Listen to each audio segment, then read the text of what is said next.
parler beaucoup, manger l'argent, voyager beaucoup seulement, mais travailler beaucoup, créer des choses, emploi des jeunes, non, non, non. Les dirigeants africains, les dirigeants sont comme ça. Les grandes gueules. Merci à tous de votre fidélité. Très très heureuse de vous retrouver en ce vendredi matin. Hier, nous étions le 14 janvier. 13 années, depuis 13 ans, nous vous servons depuis 13 ans. La Radio Espace est à votre service pour décrypter l'actualité. Ça fait plaisir quand même de vivre toutes ces années en faisant de la radio, à décrypter l'actualité, à faire relayer tout ce qui se passe au sein de notre beau pays. En tout cas, vous avez dû le constater, le gâteau d'anniversaire, il est là, offert par GMS pour les 13 années de Radio Espace Guinée. Nous continuons encore ce vendredi matin à décrypter l'actualité.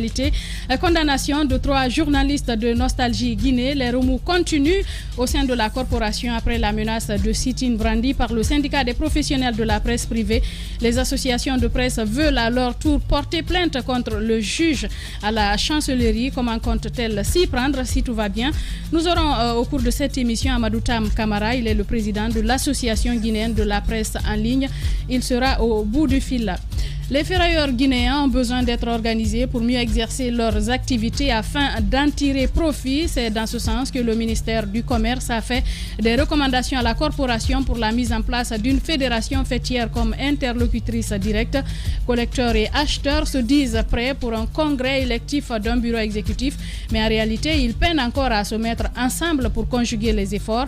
Qu'est-ce qui empêche la mise en place de ce bureau? Nous recevrons donc ce matin dans les grandes gueules le secrétaire JRIV administratif de la Fédération guinéenne des ferrailleurs, Morlaye Ben Kamara. Il sera avec nous en studio. D'autres sujets, bien entendu, viendront s'ajouter à ceux que je viens de lire. Encore une fois, merci de nous rejoindre sur Radio Espace Guinée. Vous le remarquerez, les messages défileront juste en bas de votre écran, juste pour pouvoir participer à cette émission qui est également interactive. Vous pourrez réagir au 657 39 13 13. Pour nos compatriotes qui sont à l'international, vous ajouterez juste le 00224 ou sur Twitter au hashtag Espace GG. Encore une fois, merci de nous rejoindre sur Radio Espace Guinée. Bonjour à l'équipe. Je commence par Caps qui détient le beau gâteau ici pour l'anniversaire, les 13 ans de Radio Espace. Bonjour et bienvenue. Bonjour Madame Hiro, bonjour à tous et joyeux anniversaire à la Radio Espace FM. Joyeux anniversaire à nous. Bien entendu. Bonjour Alphonse Mara. Bonjour Djadja, bonjour à tous. Ça va? Oui, ça va. Bien. Antoine Kourouma, bonjour. Bonjour Moussa Hiro, bonjour à tous. Bienvenue. Merci. Daouda Mohamed Kamara avec nous, bonjour. Bonjour Moussa Hiro, bonjour à tous. Et ce gâteau, il est très beau. Et je rappelle déjà que GMS, c'est un restaurant, une pâtisserie où je mange souvent à Sangoya, à la deuxième porte. Bien. Merci de faire de la publicité. Le gâteau à lui seul suffisait. Caps supporte le gâteau. Moi, je vais le couper pour... Ah non, on ne va pas le couper ici. Non, moi, je vais couper ma part en pleine émission. Et je vais manger ma part ici pour fêter les 30. Ne t'en fais pas. Maman est là. La maquilleuse, elle a imposé qu'on présente le gâteau ce matin. On l'a fait. Ne t'en fais pas, elle va garder ta part. Portez mon couteau de la maison jusqu'ici. Non, s'il te plaît. passe le couteau à Mam qui va couper le gâteau et garder ta part. On commence donc cette émission par ce sujet. On en parlait tout à l'heure, Daouda Mohamed Kamara, les associations de presse qui menacent de porter plainte contre le juge qui a condamné nos 3 confrères à 2 mois d'emprisonnement assorti de sursis avec le paiement d'une amende de 500 000 francs guinéens. Oui, et c'est avec beaucoup de tristesse d'ailleurs qu'on le constate depuis maintenant plus d'un an que la loi sur la cybercriminalité, le code pénal et la loi sur la presse, la loi L0D existe et que les juges continuent encore à poursuivre les journalistes sur la base soit de la loi sur la cybercriminalité ou sur la loi sur le code pénal. C'est une question bien qu'on se pose aujourd'hui de savoir est-ce qu'on le fait sciemment, c'est-à-dire avec une mauvaise foi ou avec la volonté de vouloir coûte que coûte faire taire la presse dans notre pays, ou on le fait parce qu'on ne sait pas faire la différence entre ce qui relève de la loi sur la cybercriminalité, ce qui relève du code pénal et de la loi sur la presse.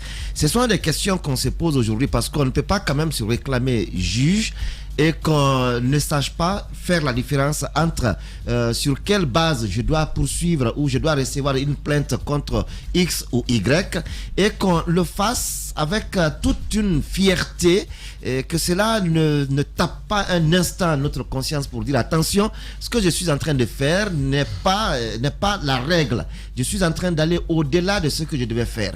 Et aujourd'hui, il faut que la presse, les associations de presse acceptent de se mettre pour une fois encore, et lorsque je dis pour une fois encore, il faut que les efforts, le combat soit mené jusqu'au bout.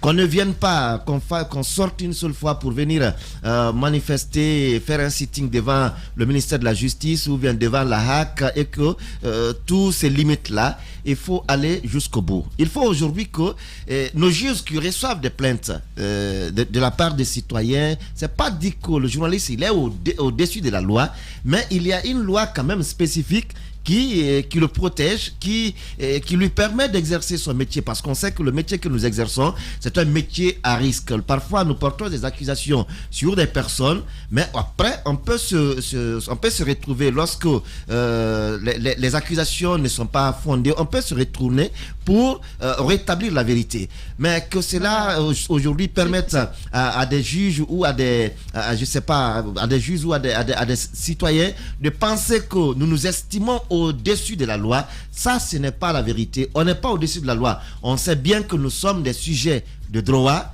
mais aussi que cela se fasse dans dans un cadre qui respecte ou qui se soumette au texte de loi.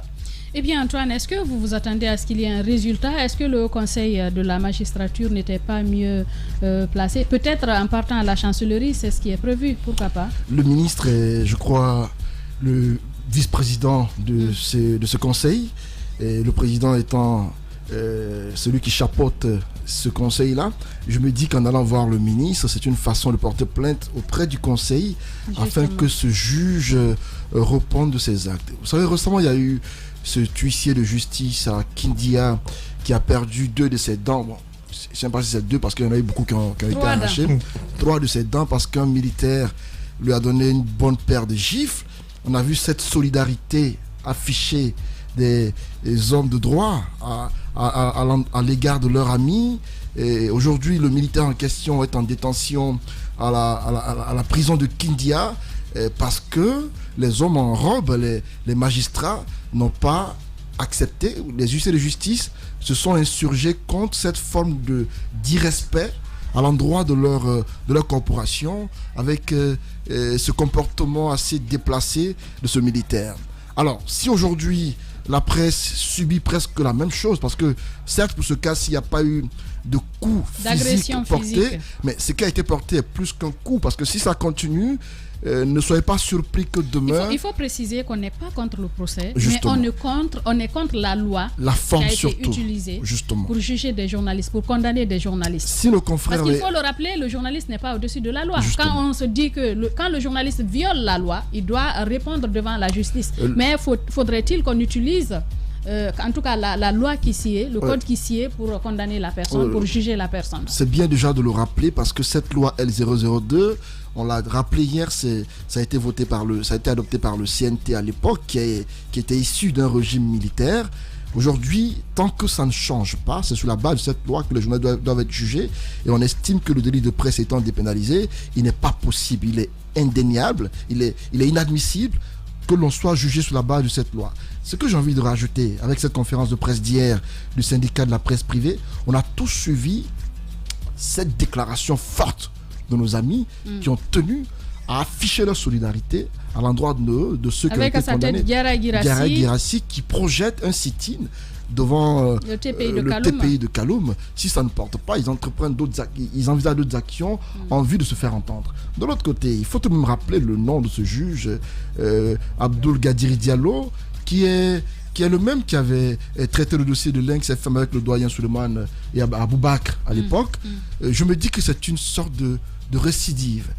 Il ne le fait pas au hasard, il le fait expressément, parce qu'à l'époque, il avait fallu que les avocats tapent du poing sur la table pour que ce même juge change de fusil d'épaule pour revoir ses façons de faire, parce qu'il a à l'époque tenté de les juger sur la base d'un code qui n'était pas approprié. Et je me dis qu'il faudrait que ce juge soit interpellé afin qu'il sache comment se comporter. Abdoul Gadiri Diallo doit comprendre qu'il n'est pas au-dessus des autres juges qui très souvent respectent la loi. Voilà, donc j'espère que pour cette fois-ci, le Conseil de la magistrature va statuer sur son cas, qui va servir d'exemple afin qu'on prenne des mesures fortes contre lui pour que les autres qui seraient tentés d'en faire autant s'abstiennent de le faire, parce que pour moi, pour ce cas-ci, ça a été fait exprès, et il faudrait que la réaction, comme je l'ai dit hier, des journalistes et autres acteurs de la presse se fasse à la hauteur de l'acte ignoble commis par Abdoul Gadiri Diallo, dont je ne cesse de répéter le nom ce matin. Les grandes attention au mot, Antoine. Non, le mot, je mesure mes mots. Je cite le nom d'un juge. Si c'est un crime, dites-le moi. Non. Abdoul Gadiri Diallo, c'est son nom. Ce n'est pas un crime. Voilà, donc je cite son nom simplement pour que les gens comprennent de qui il s'agit. Okay. C'est un juge du TPI de Kaloum qui a rendu ce verdict. Il est important qu'on rappelle son nom ce matin, parce que son nom me tient à cœur. C'est un nom qui, pour moi, reste à noter et reste à retenir. Bien, Antoine Kourouma, toujours égal à lui-même. Alphonse Mara, on a quand même suivi cette contribution de l'ancien bâtonnier Maître Mohamed Traoré pour remettre les points sur les i, notamment sur l'utilisation du code pénal en défaveur de la L002. Hier, avant de venir au cas de Maître Traoré, hier je lisais sur le compte d'un avocat qu'un magistrat mal formé est pire qu'un magistrat corrompu. La question que je suis amené à me poser, le juge n'est pas sa première fois avec la presse. Pourquoi faut-il toujours qu'il se trompe de loi? Non, il s'est trompé de loi. On considère qu'il s'est trompé. Antoine, tu me permets mes mots. Antoine, tu me donnes la... Antoine, tu me permets mes mots. Pardon, retire il ne s'est pas trompé. Non, il s'est trompé de loi. Il l'a fait expressément. Antoine, c'est toi qui le dis. D'accord. Je dis que je ne comprends pas pourquoi le juge se trompe encore une fois de loi. Et aujourd'hui, la question que je suis amené à me poser, c'est quelle est la valeur juridique de ce verdict? Parce que si on juge... On ne commande pas le verdict. En fait, je ne suis pas en train de commander le verdict. Laisse-moi venir. Voilà. Quand on juge quelqu'un sur la base d'une loi qui ne la concerne pas ou qui ne s'applique pas à elle, j'ai bien envie de savoir où on a appris notre droit. Donc aujourd'hui, qu'est-ce qu'il y a lieu de faire? Les avocats lancent une procédure pour que ces verdicts soient simplement annulés. Parce qu'on est censé être jugé sur la base d'une loi qui existe et qui est connue. Ce n'est pas une loi cachée ou qui n'est pas promulguée, non. La loi, elle existe, elle est promulguée. Les journalistes sont censés être jugés sur la base de ça. Si, toutefois, ils sont pris dans l'exercice de leur fonction. En dehors de l'exercice de leur fonction... Que ce soit les journalistes ou quelqu'un d'autre, un procès en diffamation, par voie de presse, doit être utilisé dans le cadre de cette loi. Sur la base de donc, de la L002. j'ai bien envie de faire un rappel, pas à monsieur le juge, mais à tous les juges en Guinée. Si un journaliste ou toute autre personne qui commet, comme vous l'avez dit, une diffamation par voie de presse, ce n'est pas le code pénal qui s'applique à la personne. Il y a une loi spécifique pour ça. Je me demande maintenant pourquoi faut-il bafouer cette loi pour revenir au code pénal. Et finalement, est-ce que vraiment nos juristes ou nos juges connaissent nos lois? Et aujourd'hui, la question que je suis amené à poser à tous les juristes en Guinée, est-ce que ce procès, ce verdict peut avoir une teneur sur les personnes condamnées? Parce que la loi qui doit les condamner ne les a pas condamnés, c'est une toute autre loi qui les condamne. Quelle est la valeur juridique? C'est la question qui reste à poser. Une belle question que les juristes peut-être pourraient nous aider à répondre. Caps, comment avez-vous accueilli cette actualité? Voilà, moi ce que j'ai envie de dire ce matin par rapport à justement cette actualité-là, c'est de rappeler, comme vous le disiez tantôt, qu'aujourd'hui le souci, ce n'est pas de montrer que les journalistes sont au-dessus de la loi, mais bien entendu le combat qui est en train d'être mené, c'est un combat pour faire savoir qu'en réalité un journaliste, surtout qui est accusé ou qui est interpellé dans l'exercice de sa fonction, est censé bien entendu être jugé sur la base de cette loi de la liberté de la presse et non sur la base du code pénal. Il faut quand même rappeler que cette justice guinéenne a énormément de difficultés quand même, malgré toutes les réformes qui sont faites. Le plus gros souci qu'a notre pays aujourd'hui, c'est justement à travers cette justice-là. Et donc, on attend quand même que, bien entendu, à travers cette action qui est menée par l'association des presse, par l'ensemble de l'association de presse et l'ensemble des patrons de presse en Guinée, qui ont justement interpellé le ministère de la Justice, qui va justement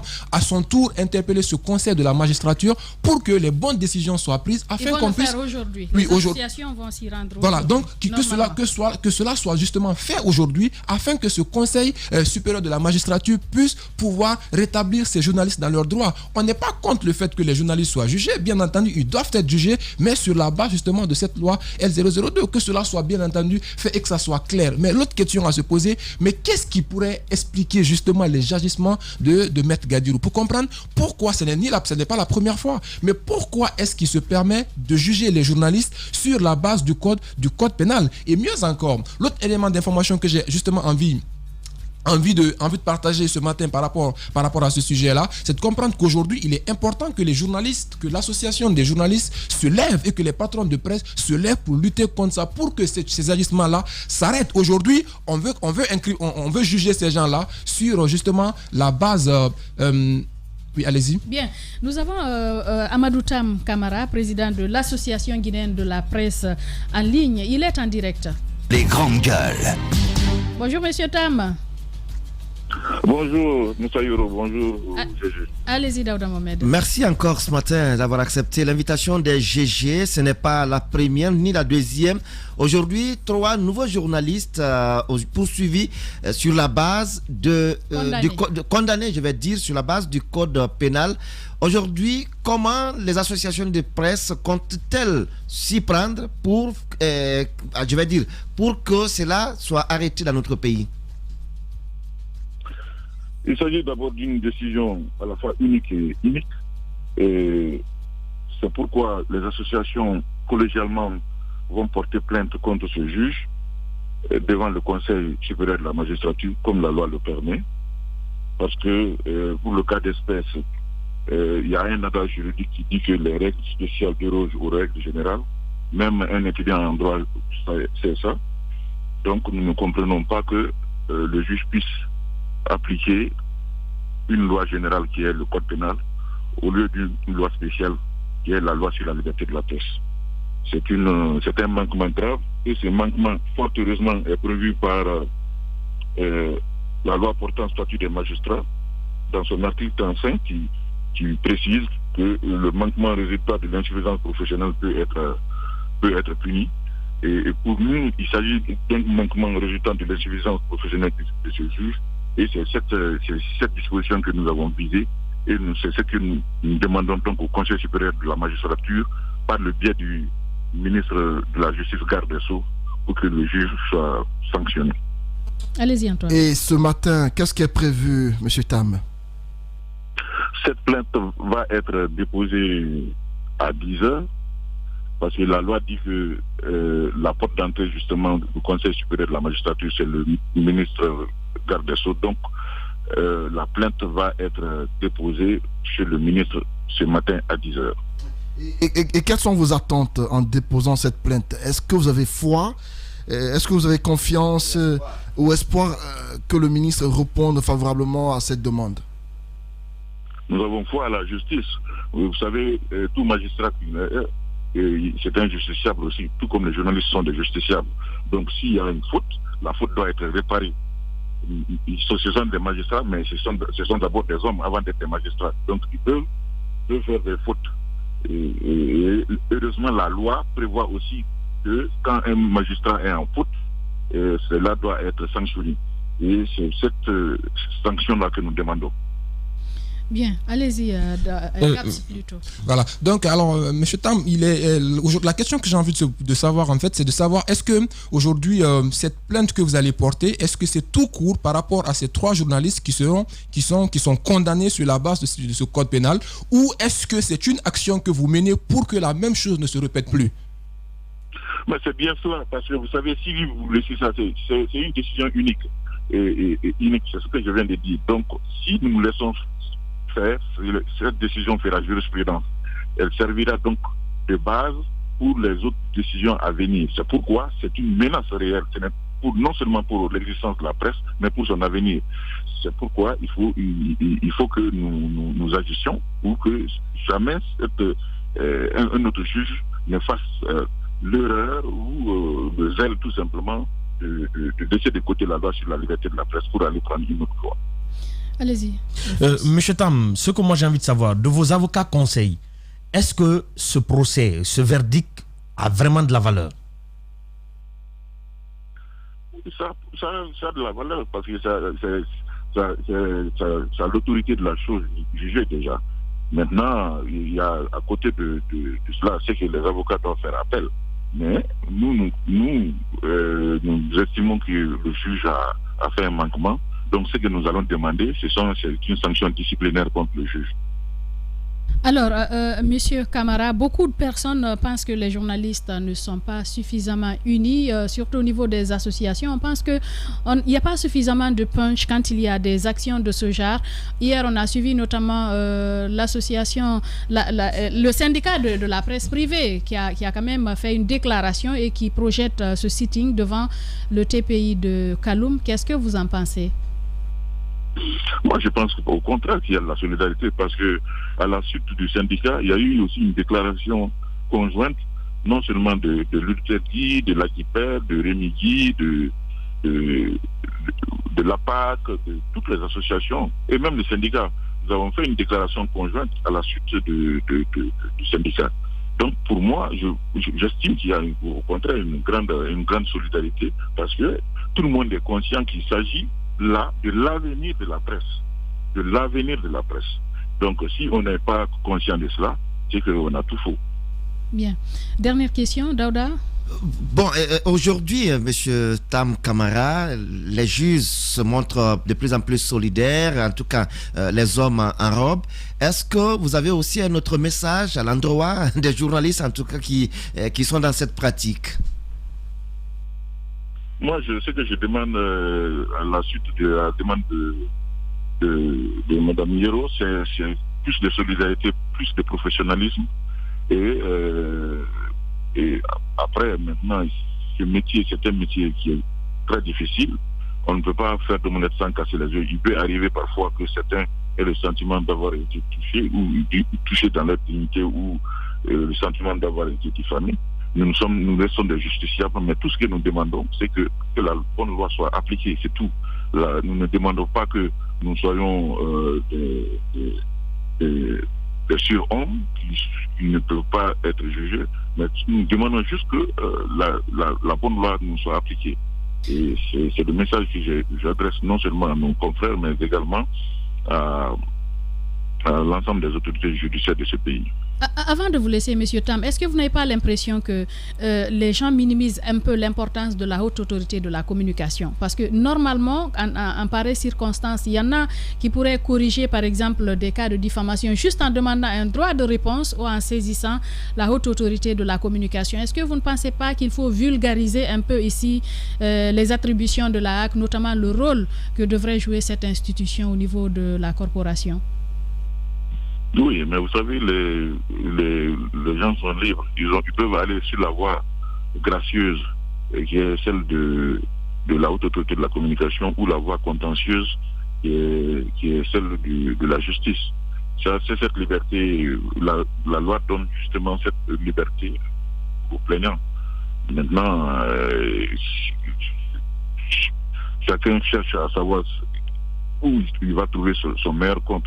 Si vous estimez que c'est en allant à la justice que vous avez des chances d'avoir des magistrats qui vont appliquer le code pénal, donc c'est là-bas que vous allez partir.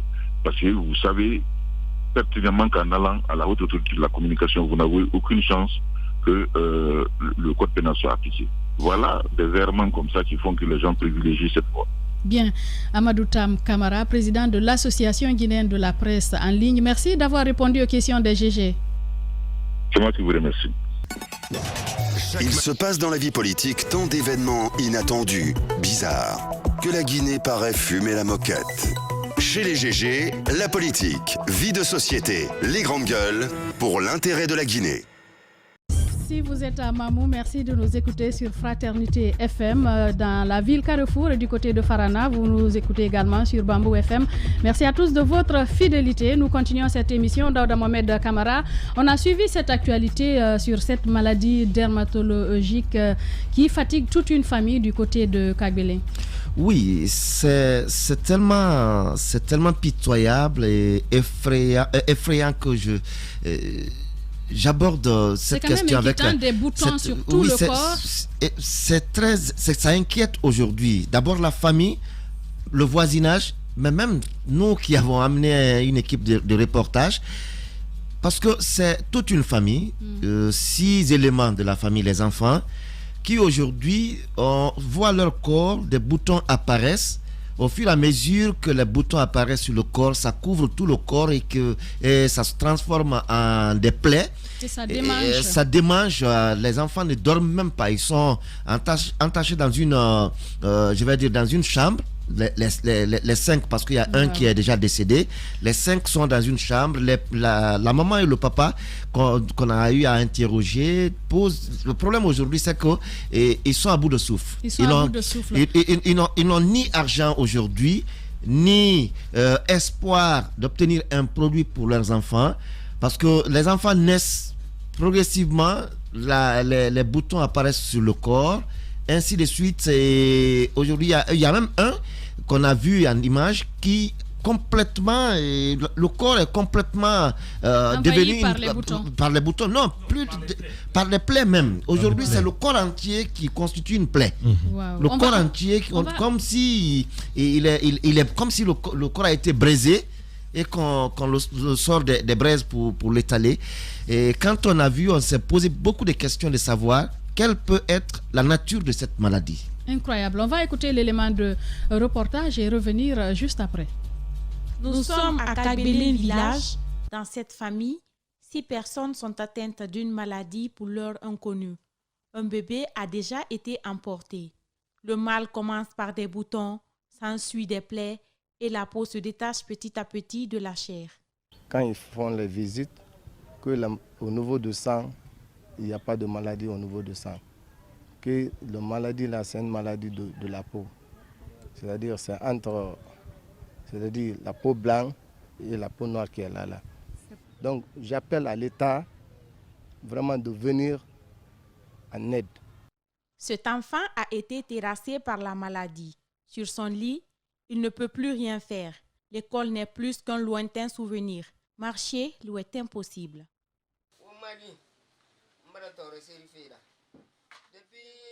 Aidez-moi, j'ai souffert avec cette maladie. Depuis tout petit, je souffre, je ne peux rien faire.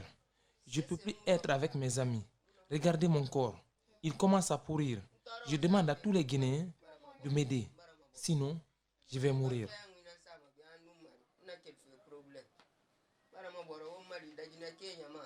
Comme lui, cet enfant risque d'être cloîtré sur un lit si l'on ne lui vient pas en aide.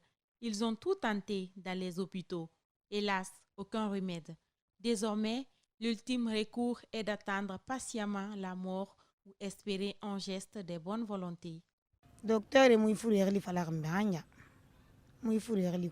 Les médecins n'ont pas pu identifier cette maladie jusqu'à présent. Cette maladie m'inquiète, surtout mes enfants qui souffrent. Aujourd'hui, nous n'avons pas les moyens pour les soigner et nous sommes partis dans tous les hôpitaux. Nous demandons de l'aide à toutes les personnes de bonne volonté. Cette maladie est très contagieuse. D'ailleurs, la grand-mère qui s'occupe d'eux est déjà atteinte. Les grandes gueules sur Espace, c'est la représentativité de la diversité de la société guinéenne. Ils n'ont Toutes nos excuses pour la qualité des images, mais il fallait quand même diffuser, montrer ces images, montrer les souffrances de cette famille, parce que c'est comme une sorte d'épreuve, comme une sorte de défi pour les dermatologues guinéens. Je pense qu'il faut que l'État puisse se bouger. Vous avez suivi Alphonse Mara. Non, c'est terrible. C'est un choc, en fait. C'est terrible. Imaginez, regardez ce petit couché à même le sol. Qui est pratiquement en train de se mourir. Non, qui est en train de carrément dire que c'est fini pour lui. Que fout l'Institut national de santé publique en Guinée? Non, Madame Yero, ils ont fait les hôpitaux. Les parents vous disent qu'ils ont fait les hôpitaux. Quand vous avez des cas comme ça que vous n'arrivez pas à soigner, faites une alerte générale. La grand-mère qui s'occupe des enfants est contaminée. D'autres personnes pourraient bien être contaminées. Ce n'est même pas le plus difficile. Le plus difficile, c'est de voir ses parents pauvres en train de supporter des enfants qui ne s'en sortiront pas. La plus petite en est décédée. La plus petite en est décédée, elle n'a pas supporté. Regardez le corps du petit qui était dans la chambre. Comme si on lui sortait du feu. Comme si on l'avait sorti du feu et qu'il était carrément cuit. Mais au nom de Dieu, qu'est-ce que nos impôts... Non, j'ai bien envie de me calmer. Qu'est-ce que nos impôts... Que les autorités sanitaires ne sont pas au courant. Ils sont au courant, Madame Yero. Ils sont au courant. Ce qu'il faut faire. Ce qu'il faut faire. Cette information est parvenue. Il y a eu une première réaction du côté de l'ANSS parce que le site immédiat a pu mettre en lien avec, avec l'ANSS. Il y a d'autres médecins également qui, après avoir vu les images sur espace, qui ont contacté la rédaction pour rentrer en contact avec la famille et voir éventuellement est-ce qu'une maladie qui peut trouver son remède à l'hôpital ou quelle démarche doit être aujourd'hui empruntée. Mais comme vous l'avez dit, madame, les dermatologues guinéens aujourd'hui doivent bien s'intéresser à cette maladie pour savoir est-ce qu'on doit se pencher sur un travail qui permette de savoir quel genre de maladie et quelles peuvent être les dispositions à prendre si toutefois ça touche. La première disposition à prendre, c'est quoi? Sortir cette famille de son environnement, les mettre dans un environnement sanitaire dédié à ça, faire tous les tests qu'il faut. En fait, aujourd'hui, on attend que ça nous explose à la figure pour qu'on prenne les choses au sérieux. On a eu Ebola, on a le corona qu'on est en train de vivre. Cette maladie, on ne sait pas son origine, on ne souhaite pas que ça se propage. Mais le souci, c'est quoi? Moi, c'est ces enfants qui m'inquiètent. Le papa n'a pas autant d'impact, la maman non plus. Mais regardez ces enfants. C'est le bon moment de sortir cette famille. Non, c'est le bon moment de sortir cette famille de son environnement, l'isoler, faire tous les tests qu'il faut.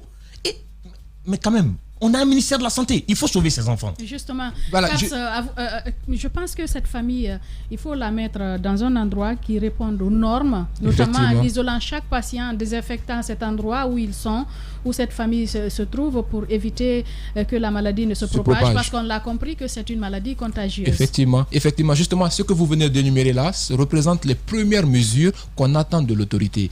Encore une fois, il est important de rappeler qu'il faut que nos autorités soient dans la proactivité que d'être dans la réaction. Le plus souvent, quand des choses comme ça arrivent, on a tendance à attendre que ça se propage et maintenant se lever pour prendre des mesures. Et aujourd'hui, l'autorité est avertie. Et vu que l'autorité elle est avertie, c'est le moment, encore une fois, de prendre ces enfants, de les isoler et que surtout nos dermatologues guinéens puissent s'intéresser à ce sujet-là pour justement venir à pouvoir situer le type de maladie qui est et justement qu'est-ce qu'il faut faire pour que nous puissions encore une fois sortir de cette maladie et surtout qu'elle ne puisse pas se propager. On a vu avec la grand-mère, donc on sait pertinemment que cette maladie quelque part elle est contagieuse et il ne faut pas que le pire arrive. Il ne faut pas que le pire arrive, il faut surtout sauver cet enfant qui est en train, Antoine Daouda expliquait, celui dont le cas est le plus critique, qu'on craint de perdre. Antoine, on l'a vu, il est couché, il ne peut pas se lever, il ne peut plus marcher.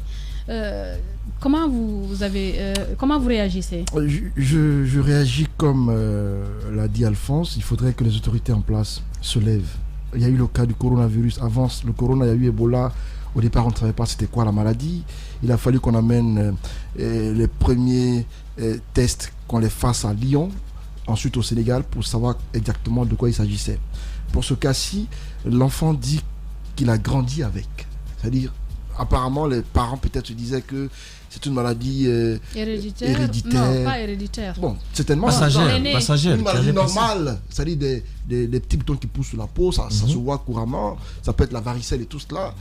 Quand ils ne connaissent pas, ils vont à l'hôpital. Mais lorsque les médecins vous disent qu'on ne connaît pas la maladie, il était de leur devoir d'alerter afin que des dispositions soient prises pour que cette famille soit, par exemple, isolée, mise en quarantaine, pour éviter que le voisinage, parce qu'aujourd'hui, il faut le dire clairement, le fait de les exposer ainsi, ça peut alerter le voisinage qui va se méfier désormais. Qui va se méfier, et il faudrait que ségréguer la famille. Il faudrait que les autorités sanitaires, j'interpelle ce matin Sakoba Keïta, qui je le sais est très propre dans de telles situations, à prendre des mesures. J'espère que pour cette fois-ci, on va faire en sorte que la famille en question soit non seulement isolée, mais qu'elle reçoive tous les soins nécessaires afin qu'elle puisse sortir. Parce que c'est toute une famille qui risque d'être effacée de la Guinée. Pardon pour l'expression, mais c'est ce qui risque d'arriver si rien n'est fait. Parce que du plus petit à la plus grande, je veux citer la grand-mère, tout le monde est atteint. Le papa, ça ne l'a pas dit, mais tout le monde pratiquement est atteint par la maladie. On peut par exemple les évacuer vers l'étranger au cas où le traitement peut se faire de ce côté. L'État a les moyens pour cela. Mais si rien n'est fait, encore une fois, nous on joue notre rôle d'alerte. Les grandes gueules.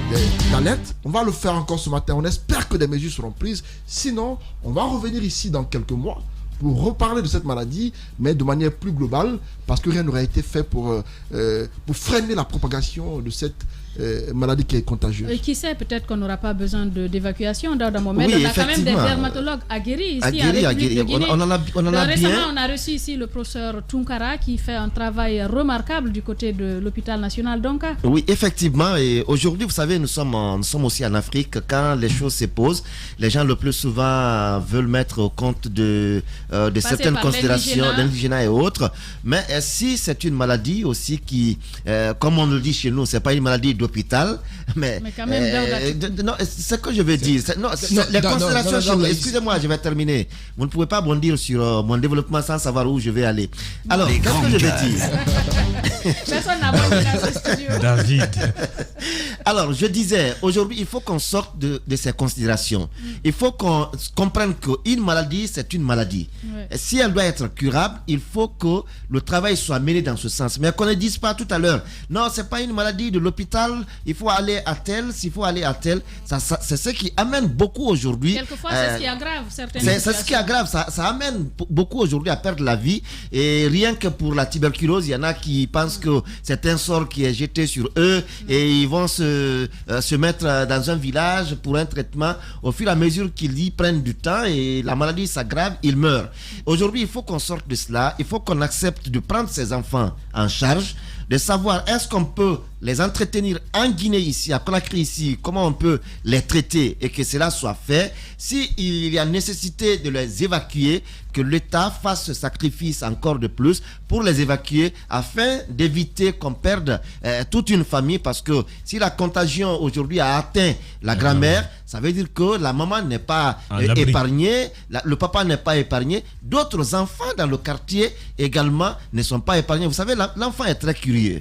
Il joue avec quelqu'un, 2 jours, 3 jours, il ne le voit pas, et cela va susciter en lui une curiosité de savoir qu'est-ce qui ne va pas. Il va l'approcher.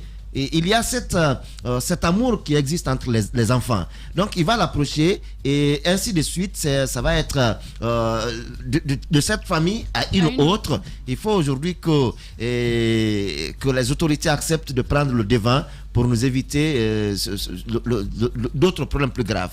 Et normalement, l'ANSS devrait quand même envoyer une équipe, essayer de voir quelles dispositions prendre. Effectivement, je pense qu'ils seront dans cette logique vu que l'alerte est lancée ce matin dans ce studio-là. Et pour revenir à ce que était en train de dire Daouda tout à l'heure, c'est pour dire que c'est vrai que les parents, le plus souvent, quand des maladies comme ça arrivent à leurs enfants, ils ont tendance à pouvoir le traiter à l'africaine en fait. Se dire que il y a beaucoup de maladies comme ça. Le cancer du sein, par exemple, il y a beaucoup de femmes qui commencent par aller à l'indigénat, badigeonner le sein.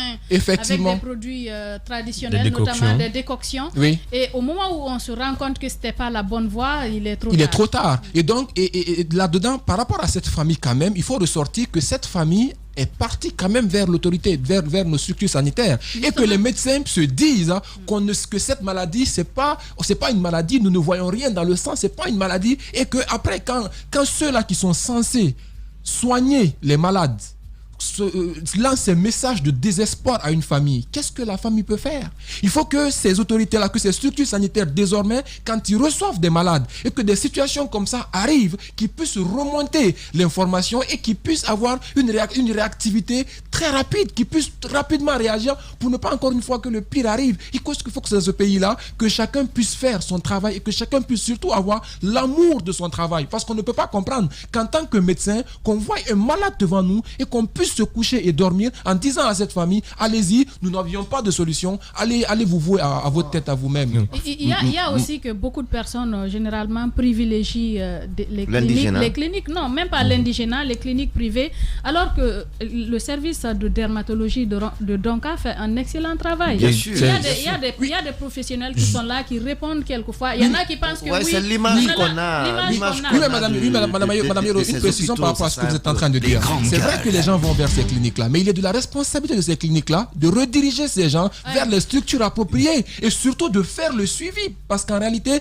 quand le pire arrive, en réalité, ces cliniques qui sont à la base sont censées être sanctionnées pour ne plus que la même chose arrive. Il faut référer le malade. J'ai bien envie de bondir sur cette partie. Les cliniques sous-équipées, souvent... Pas toutes, non, pas toutes. Non, je suis en train de parler de... Il y a des cliniques dans des quartiers, Madame Yero. Quand vous y allez, il n'y a que ce homme en blouse qui vous rappelle que c'est une clinique. Oui, mais il y en a qui répondent aux normes. C'est ce que je dis. Je parle de des cliniques qui répondent aux normes. On a les cliniques Ambroise et autres. On ne parle pas de ces gens-là. Ces gens-là réfèrent quand ils n'ont pas les solutions. Ils se réfèrent toujours aux médecins des hôpitaux nationaux. Aujourd'hui, on a des médecins capables de soigner des gens. On a des médecins suffisamment qualifiés. Quand vous recevez des malades dans vos cliniques, vous n'avez pas la solution. Pardon, ne gardez pas l'argent. Orientez-les vers les médecins capables. Référez le malade. Et vous pouvez même faire le suivi. En fait, ça peut être en votre compte. Vous conduisez le malade et ça se passe en votre compte. Si vous voulez, si c'est la facture, on la règle pour vous. Mais il faut aujourd'hui que la question de santé soit carrément un secteur bien réglementé. Que ces cliniques de quartier, ces docteurs bino, ceux qui font le choix par tâtonnement de la maladie. Attendez, Madame Yero, vous allez pour un palu ou vous allez pour une maladie grave, on vous dit non, typhoïde nara. On vous donne des pénicillines ou je ne sais quoi l'autre médicament que vous prenez pendant tout ce temps. Vous êtes là à souffrir de la maladie et on pense que c'est du typhoïde pendant que vos examens auraient pu révéler autre chose. Il faut équiper les cliniques. Si les cliniques qui ne sont pas équipées doivent être fermées, il faut référer les malades quand vous n'avez pas les moyens de les soigner vers les hôpitaux. Mon dernier message va à l'endroit de Dr Sakoba. Dr Sakoba, c'est dans ce studio, quand on a parlé du coronavirus, j'étais encore là. Je lui ai demandé qu'on ferme les frontières. On n'est pas encore arrivé à ce niveau. Je lui ai demandé qu'on mette les gens en isolement, tous ceux qui étaient concernés. On n'a pas les moyens. Aujourd'hui, vous avez les moyens, on est arrivé à ce niveau. Toute une famille est concernée. On a suffisamment de moyens pour pouvoir mettre cette famille-là en quarantaine. Prenez les dispositions. Que cette famille ne termine même pas la semaine dans le quartier. Mettez-les dans un environnement où ils peuvent faire l'objet de tous les tests. Cette famille devient la famille cobaye, s'il faut l'appeler comme ça. Mais il faut que tous les tests soient faits pour sauver cet enfant-là. Ce petit qui est aujourd'hui sur son lit pense qu'il n'a pas d'espoir. Ce petit n'a pas d'espoir. Et même quand on doit mourir, quand on meurt avec de l'espoir, on meurt bien. Mais quand on meurt dans le désespoir, c'est encore une mort plus mortelle que la mort. Il ne faut pas tuer cet enfant-là avant sa mort. Donnez-lui espoir. Ramenez-le dans une structure sanitaire appropriée. Mettez-lui dans les conditions qu'il faut. Même s'il décède, il va décéder au moins ravi. D'accord. Allez-y Antoine. Je pense qu'avec ces images diffusées, ces commentaires et qui ont suivi, je me dis qu'il y a forcément des personnes de bonne volonté qui vont agir. J'en suis convaincu. Je commence à recevoir des appels parce que j'ai pas pu supporter de regarder 2 fois ces images parce que c'est insupportable. Et donc pour ces âmes sensibles qui ont pu voir cela, j'imagine déjà ce qu'elles doivent traverser à l'instant où nous parlons. Donc il y a des gens qui sont préoccupés, qui m'appellent déjà ce matin pour comprendre ce qu'elles peuvent faire. Je me dis que c'est encore possible d'agir et l'hôpital et les personnes de bonne volonté. Sakoba peut quelque chose si bien sûr il se lève très tôt. Les médecins, c'est bien beau de les accuser, mais il ne faut pas leur en vouloir aussi. Lorsqu'on ne Quand ils ne sont pas informés. Voilà, lorsqu'on ne connaît pas une maladie, on ne peut pas s'improviser traitant de cette maladie. Je me dis que dans nos hôpitaux publics, on a de très grands médecins. Ça, je le confirme, parce qu'on a eu des cas de malades très graves dont on ne pensait pas pouvoir guérir dans ce pays. Mais ils ont été guéris dans les hôpitaux publics. J'aimerais ce matin dire qu'on a de bons médecins qui souvent doivent être mis à l'épreuve. Et je me dis que pour ce cas-ci, c'est un défi qui leur est lancé et je me dis qu'ils peuvent le relever si bien sûr ils sont saisis à temps. Un défi pour les médecins de Guinée. SOS donc pour cette famille. Faisons en sorte que cet enfant surtout ne perde pas la vie parce que l'alerte est lancée. À vous de relever ce défi. Nous marquons la pause pour revenir juste après. Chaque matin dès 9h sur Radio Espace Guinée et sur nos radios partenaires, écoutez un show radio-télé unique en Guinée, les GG. Pendant 2 heures, l'équipe des GG de Radio Espace Guinée s'applique à partager l'actualité au plus près du quotidien des Guinéens.